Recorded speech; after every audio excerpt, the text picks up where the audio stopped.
এখন এখানে বলবো, এরপর এগুলা ক্লিপ হবে, এরপর মানুষ আমাকে পচায় রাখবে। মানে আমাকে আসলে স্কুল কলেজ থেকে সবাই অনেক মানে কি বলবো, যেভাবে নিজেকে প্রেজেন্ট করতাম সবাই আমাকে সুন্দরী বলতো।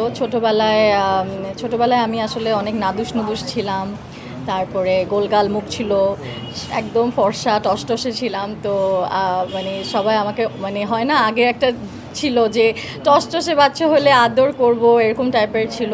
তো আমি আসলে আমার ঠিক মনে নাই সর্বপ্রথম কে বলেছে, বাট সবসময় আসলে অনেক বেশি কমপ্লিমেন্ট পাই যেখানেই যাই, এবং আমি অনেক থ্যাঙ্কফুল এটার জন্য সবাইকে, যে আপনারা আমাকে নিয়ে এভাবে চিন্তা করেন বা আমাকে সুন্দর পান বা কিছু একটা।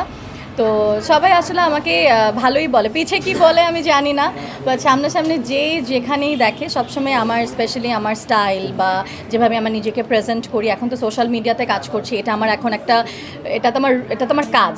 বাট আগে তো কাজের জন্য না, নিজেকে এমনিই আমি সবসময় গুছিয়ে সুন্দর করে প্রেজেন্ট করতে পছন্দ করতাম, এটা আমার সবসময় ছিল।